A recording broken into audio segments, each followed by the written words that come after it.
Donald Trump ou les Iraniens? Ce qui a changé depuis 62 jours, c'est que Donald Trump a intériorisé le paradigme du temps. Il a parfaitement compris que lui, il était très très pressé. Et c'était ça. Et donc, il a changé le paradigme. Pourquoi? Parce qu'au moment où les Iraniens imposent leur blocus sur le détroit d'Ormuz, les gardiens, les Pasdaran, pensaient qu'il avait une bombe économique pour bloquer l'économie mondiale. Et c'est un peu ce qui s'est passé au début. Exactement, c'est exactement ce qui s'est passé.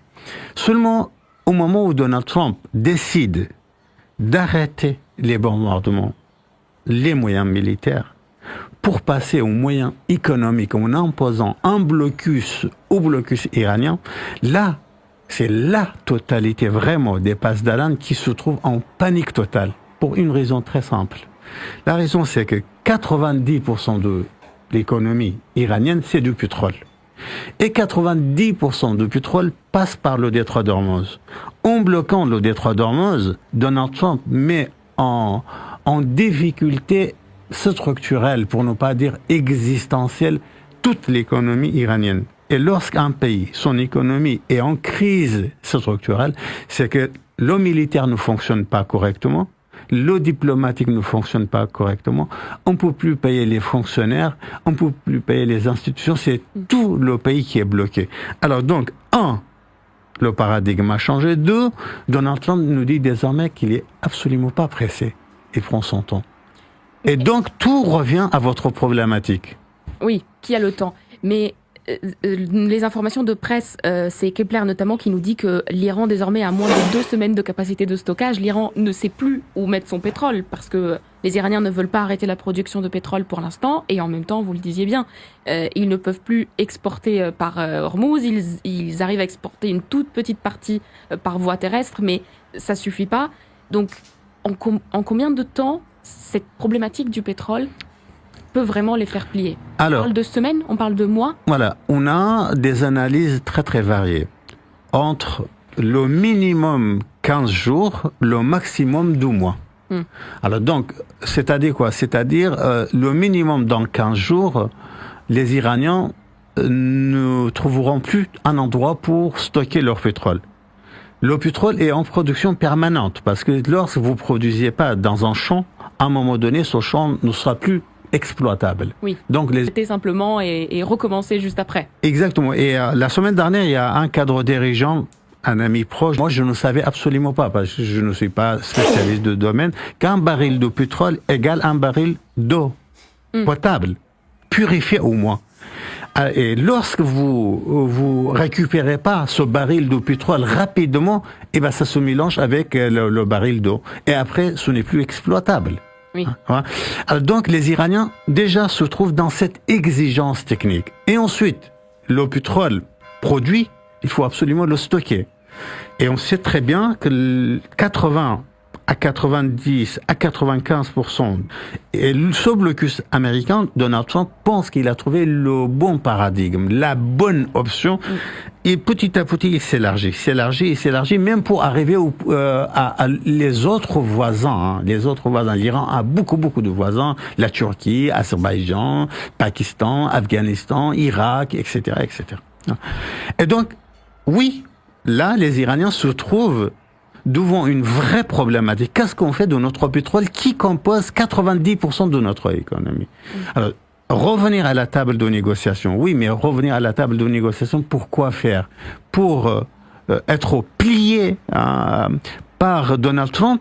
Ça, idéologiquement, les gardiens ne peuvent pas accepter. Donc aujourd'hui, les gardiens, ils sont devant un dilemme. L'idéologie ou l'économie?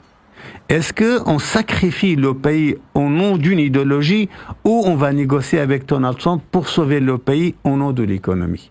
Dilemme qu'ils vont devoir résoudre donc d'ici 2 mois, avant de terminer la place disponible pour stocker le pétrole. Adel, on a beaucoup parlé du régime iranien, on a beaucoup parlé de ce régime qui était à genoux. Le premier jour de la guerre, on a entendu beaucoup de médias dire que ça y est, le régime des mollahs était absolument décapité. On voit que 2 mois après, finalement, ça tient. Ce n'est peut-être pas solide, c'est sûrement fragilisé, mais en tout cas, le régime tient. Et on dit aussi qu'il y a eu un changement dans ce régime, qu'il ne faut plus dire le régime des mollahs, il faudrait plutôt dire le régime des pasdarans, puisque ce n'est plus un régime religieux, en tout cas les religions n'ont plus vraiment le pouvoir, c'est plutôt l'armée, les gardiens de la révolution, la partie militaire qui a pris le dessus. Qu'est-ce que vous pensez de cette analyse ? Écoutez, déjà, depuis 79, c'est-à-dire l'année où la révolution islamique de Khomeini s'est mise en place, et l'instauration de la République islamique, il n'y a jamais eu un seul centre de pouvoir. Il y a plusieurs centres de pouvoir. Il y a plusieurs pôles de pouvoir. Il y a des catégories, je dis pas radicalement opposées, mais antagonistes au moins depuis toujours. Autrement dit, vous n'êtes pas dans le contexte d'un régime comme celui de Saddam Hussein. Vous décapitez Saddam Hussein, le régime tombe. Ou celui de Kadhafi ou en Libye. Ou même celui de Bachar al-Assad en Syrie. Bachar al-Assad, le soir où il a pris son avion à destination Moscou, le lendemain, c'est fini. La Syrie de Bachar al-Assad, c'est fini. Or, ici, vous décapitez le guide suprême.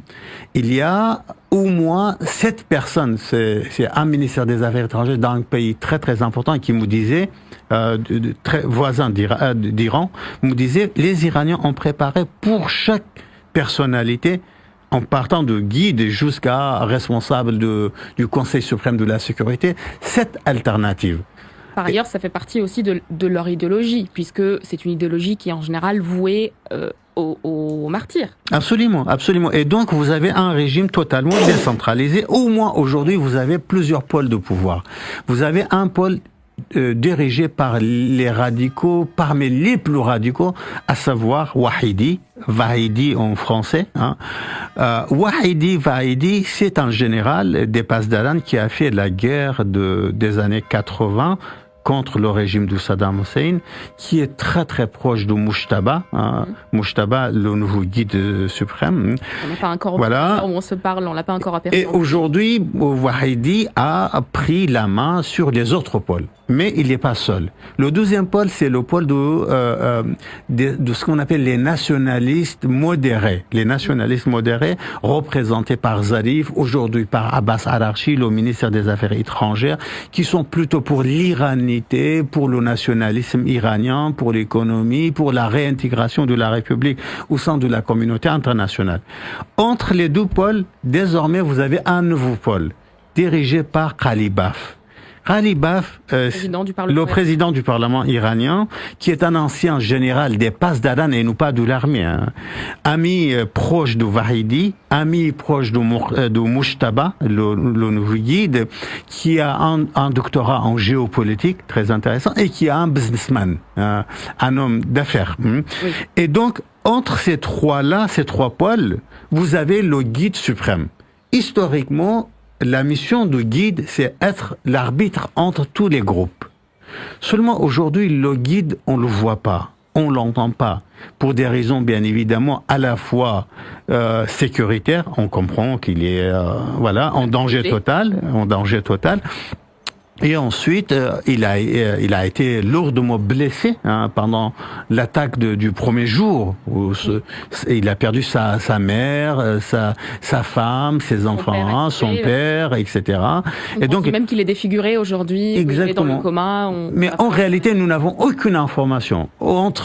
Il est dans le coma, il est défiguré, il est à peine blessé comme les Pasdaran nous disent. En tout cas, Abbas Araghchi a demandé au médiateur pakistanais pour dire prendre sa validation par rapport à la nouvelle proposition qu'on doit vous présenter.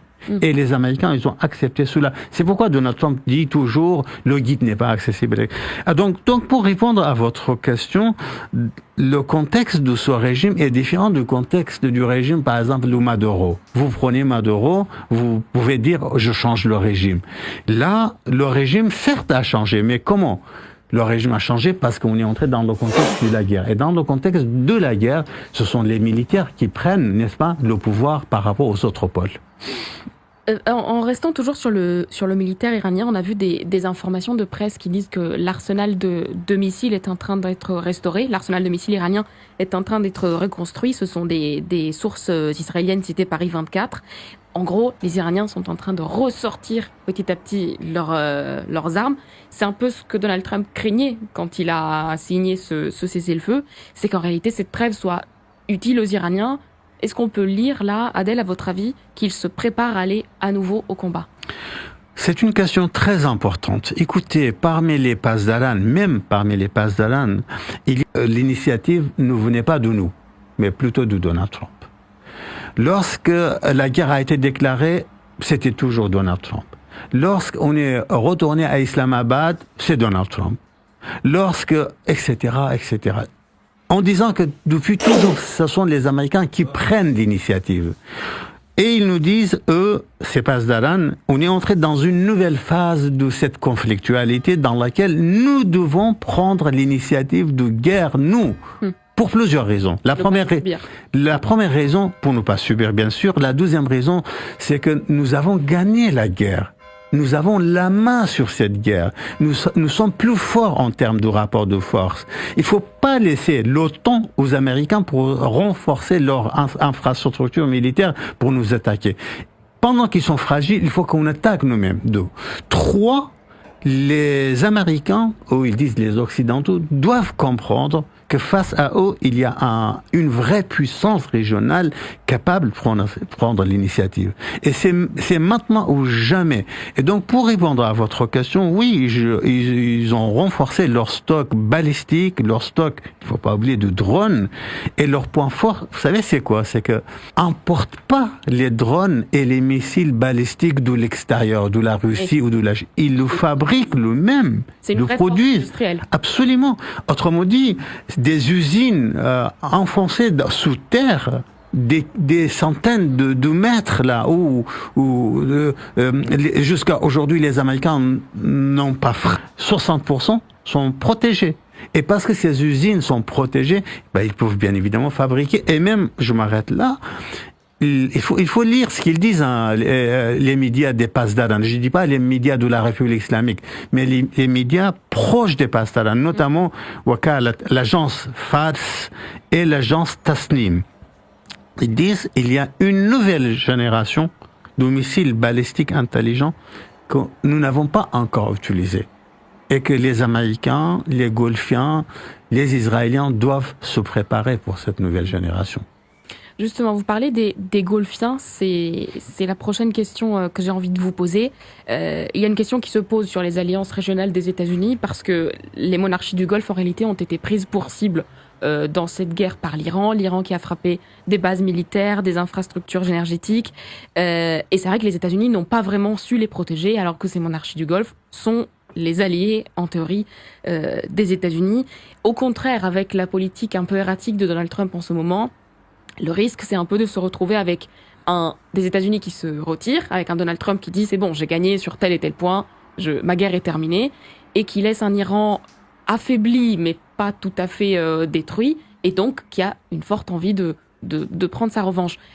Pendant combien de temps vous pensez que les monarchies du Golfe peuvent encore supporter ce type de politique de la part des États-Unis? Combien de temps avant qu'il ne se fâche finalement? C'est un vrai choc, un grand choc pour les Golfiens. Pourquoi? Parce que tout simplement, depuis des dizaines d'années, ils forgent un modèle, n'est-ce pas? Un modèle que j'appelle bien évidemment l'autoritarisme basé sur 3 piliers. Sécurité, stabilité, développement économique. Oui. Aujourd'hui, ces 3 piliers de leur régime, de leur modèle, misent totalement en danger. La sécurité. Bien sûr, les 3 sont mis à mal au même moment. Exact, au même moment. La sécurité n'est plus au rendez-vous. Pourquoi? Parce que les États-Unis, avec qui ils avaient des accords de défense. Une injustice, évidemment, de la part des pays du Golfe. Une injustice par rapport aux Iraniens, on y revient. Déjà par rapport aux Américains, oui, il y a une méfiance qui s'installe parmi toutes les sociétés golfiennes par rapport aux États-Unis. C'est pourquoi, lorsque je discute avec les Golfiens à un niveau très intéressant, j'ai l'impression qu'ils sont dans un nouveau paradigme de sécurité. Et en termes économiques, c'est tout leur modèle qui tombe, qui est menacé, n'est-ce pas? Dubaï, Jeddah, Riyad, Doha, Manama, etc. C'était des modèles économiques, n'est-ce pas? Qui n'allait pas en Arabie Saoudite pour signer des contrats? Évidemment, oui. Avec Vision 2030.